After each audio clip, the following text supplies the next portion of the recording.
Em nome do Pai, e do Filho, e do Espírito Santo. Amém. Meu bom Deus, abri o nosso coração, abri o nosso espírito e a nossa alma para o vosso conhecimento divino. Nos apresentai, Senhor, o Teu Filho Jesus Cristo, para que possamos seguir o mesmo passo do Messias. Nós agradecemos, Senhor, por mais um encontro que vamos iniciar. Em nome do Pai, e do Filho, e do Espírito Santo. Amém.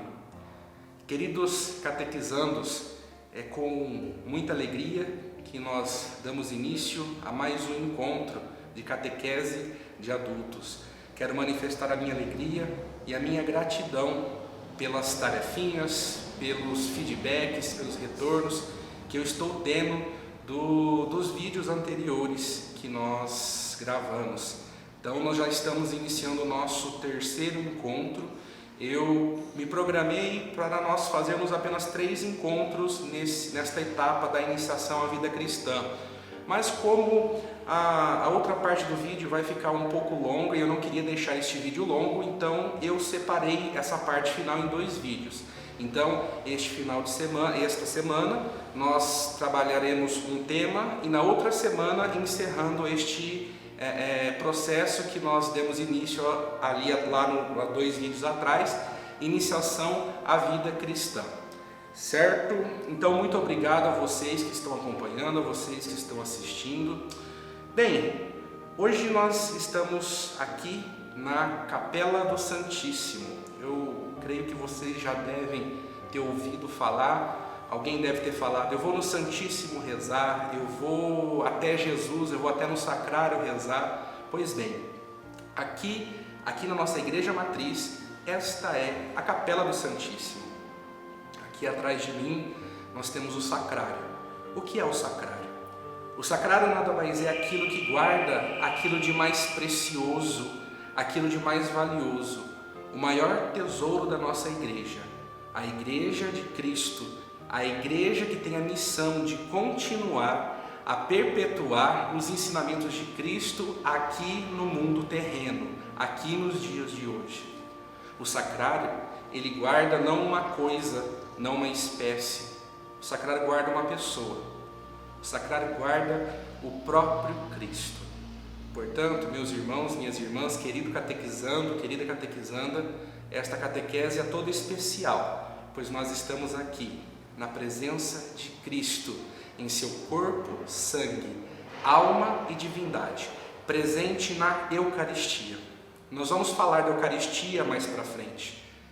E hoje, nesta aula, nós vamos falar deste Jesus, desse cara magnífico, do Filho de Deus.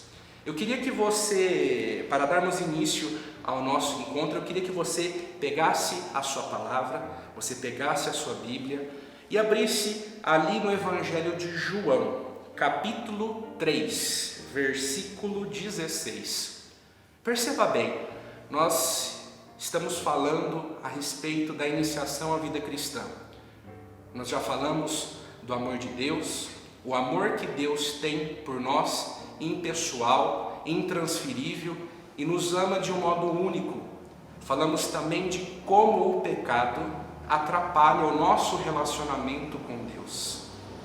E como vocês bem se recordam, no último vídeo, se você não assistiu, está aqui na descrição, aqui embaixo, é só você ir lá e assistir. Então para esse vídeo, se você não assistiu, corre lá e assiste sobre o pecado. E como eu bem disse no nosso último vídeo, Deus, para reconciliar a humanidade, o mundo, com o teu amor, reconciliar esta amizade, reconciliar esta intimidade que o pecado quebra, ele teria que fazer um sacrifício perfeito. Deus sabia muito bem o que havia por fazer. Então ele envia o seu Filho único, Jesus Cristo. Deus se encarna no meio de nós. Deus se encarna em meio à humanidade. Deus assume uma forma física, humana, de carne e osso. 100% Deus e 100% homem, não meio a meio. Jesus não é metade Deus e metade homem, não. Ele é 100% Deus, 100% divino e 100% humano, de carne e osso.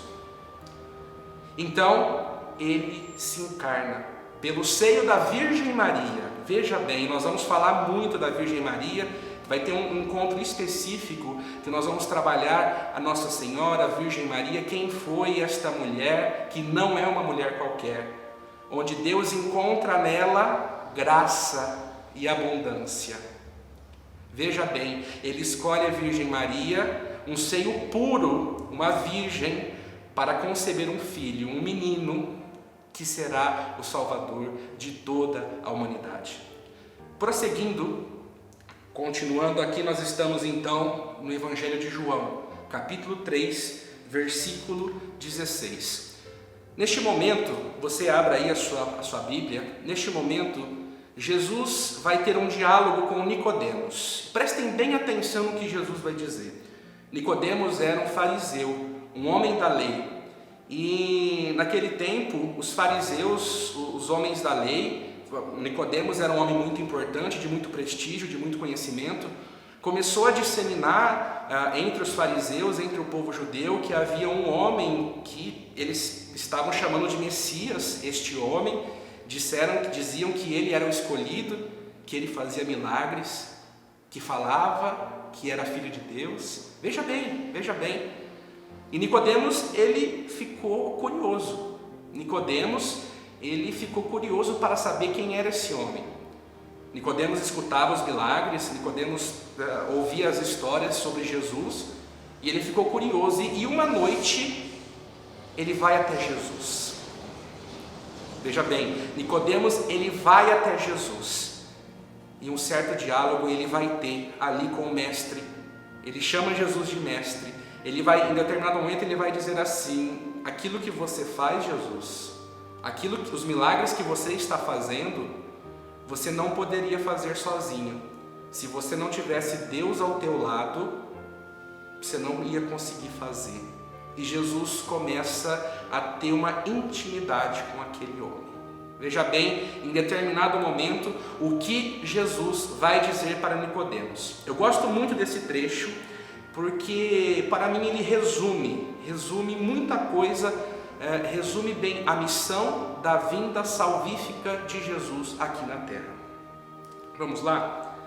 Com efeito, de tal modo, Deus amou o mundo, que lhe deu o seu Filho único, para que todo que nele crer não pereça, mas tenha vida eterna.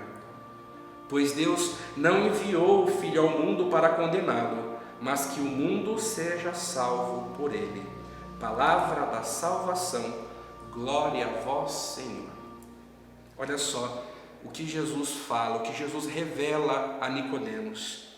Deus amou o mundo de tal forma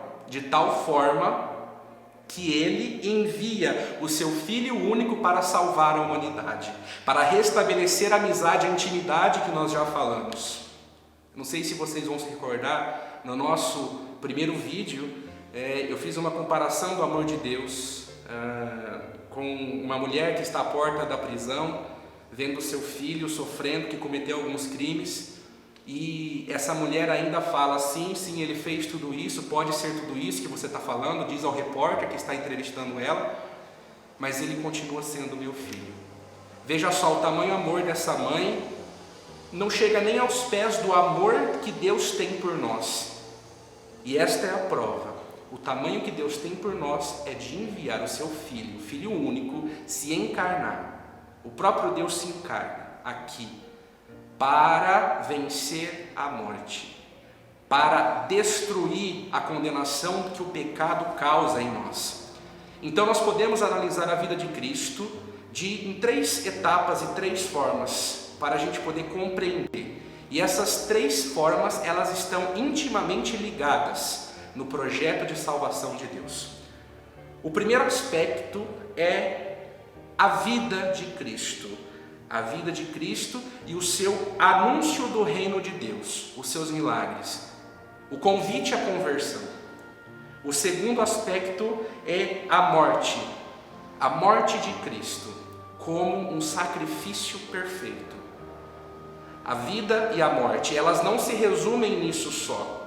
Elas não fariam o trajeto completo, elas não teriam o sentido completo se não houvesse a ressurreição. E aí é que está o terceiro elemento importante da vida de Cristo: a ressurreição, onde Cristo vence a morte.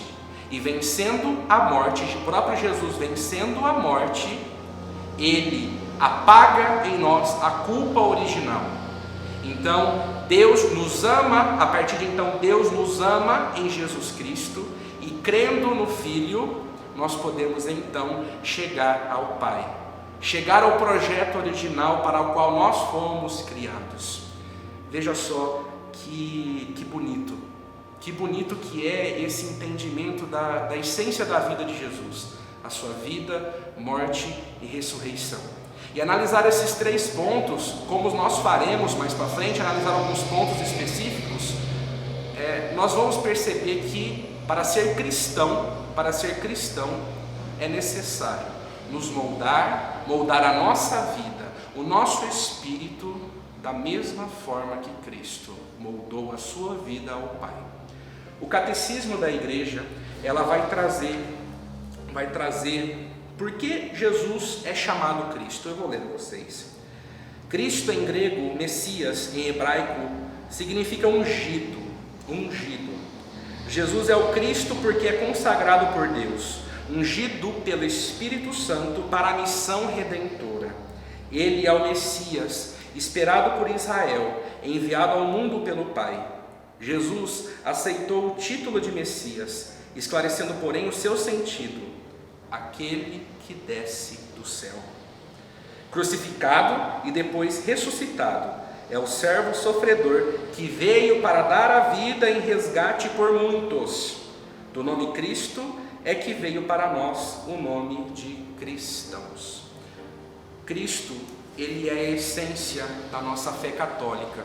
A você, meu catequizanda, que está se preparando para receber o batismo, a primeira Eucaristia, ter um encontro pessoal e íntimo com Cristo e ser confirmado na fé, dando passos na fé através do Espírito Santo. Cristo é a essência da nossa vida de igreja. Veja bem, nós, para compreendermos os mistérios, para bem vivenciarmos esses mistérios, é preciso entender mais um trecho do Evangelho. Quem me segue não andará nas trevas. A tarefinha dessa semana vai ser você vir aqui, fazendo um momento especial e íntimo com Jesus. Mas preste bem atenção. Enquanto você estiver no seu momento íntimo, especial com Jesus, eu gostaria que você olhasse para esse vitral. Este vitral, ele traz aqui uma cena dos discípulos de Emaús. Eu gostaria de ler até para vocês este trecho do Evangelho, que é muito bonito. Vejam o vitral e vamos refletir no Evangelho de Lucas, capítulo 24, versículo 13. Vamos lá?